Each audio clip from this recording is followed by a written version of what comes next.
we have like two designs. We have two natures, two designs. We have an animalistic design that's very similar to the dogs, the animals of the earth, that is to eat, sleep, and reproduce.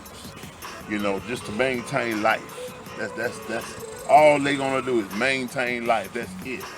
So in maintaining life, sometimes that may come with having to fight or flight. That's all those animalistic type of characteristics, traits. That's their nature, right?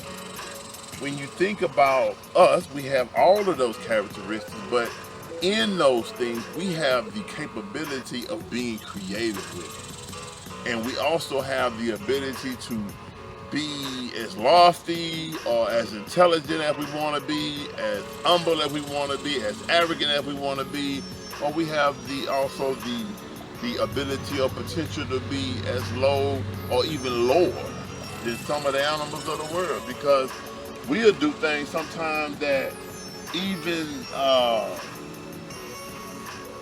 the animals won't do. You know what I'm saying? I mean, at least that's from my study and my observation. But the main thing that I wanted to point out, because a brother from my community, from and there's a lot of people know the movie of brother. He ended up falling victim to the streets very recently. And so with that being on my mind and me thinking about that, it just makes me think again about that whole survival thing, because the cycle of survival. And that's what makes me talk about this whole animalistic thing, because all they are about is existence and survival. And whenever the human being is forced to also exercise on that level of existence, then the next human being don't necessarily matter as much as I do. The next human being don't matter as much as I do. The next human being child don't matter as much as my children. The next human being father don't matter as much as my father, and so on and so forth, right? And while it's easy for us to admit and say that nobody want to lose none of these, and but it's like that should be a psychological. I mean, there's an issue. There's an obvious issue where there's a individual is able to take the life of another individual. You know what I'm saying? To the point to where I don't even have a care, a concern, or no sympathy, no regret, or any of that at that time, because I've seen in situations where, you know, when an individual will get time and they've done 15, 20, 30 years down there in prison, and then they become remorseful and regretful.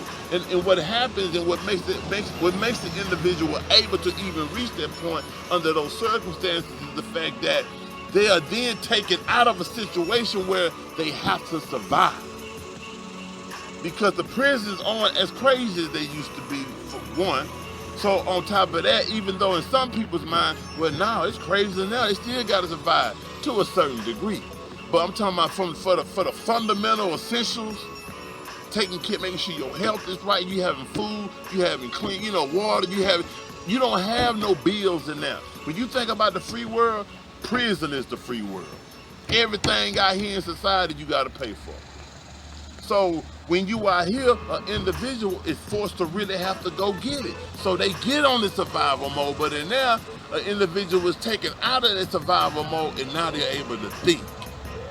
They're able to rise to their higher self, their most spiritual human self, and out of the animalistic self, and then start caring about another individual, having concerns for another individual.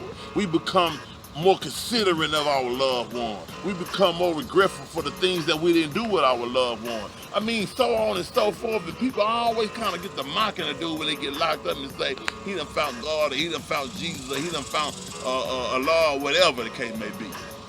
But the thing is, once an individual, the human being specific, is being able to put it, to be taken out of one situation and put in a situation where they can think, because that's your higher self, your ability to think. Because when we out here surviving, it's instinctive. Yeah, we do a little thinking in between time, but most of it is instinctive. That's why if you ask a person what they did just a second ago or why they said so and so a second ago, they'd be like, what? I don't even remember. Because they're trained in a ritualistic way of doing things and they kind of operate off a habit. And that is all animalistic. It's instinctive. Everything is instinctive. So again, when you take a person out of the animal shape, the animal mindset, and put them in a situation where they can be human and they can think and they can be creative. You see, that's what wealth does. That's what money does. That's why you see when people start having money, they all of a sudden they become. You see their genius side. You see their intellectual side. You see, like when we talk about Nipsey Hussle, it's a bunch of Nipsey Hussle. It's a bunch all around them. But we don't see it and we ain't celebrating them like that. And some of us, you can't even, we're not even getting the opportunity to see it because they're stuck in survival mode. But once you take them out of that and they're able to exercise in their creative nature, I'm saying like in their thinking, in their mindful nature. And see, we ain't cultivated to do that. And we can be in survival mode and still think through it if we train to do that. And we ain't been trained to do that. And that's something we all as an individual have to start pursuing and making that change for. Because a lot of us want to see change, but we don't want to be the change. And that's the only way change is going to happen.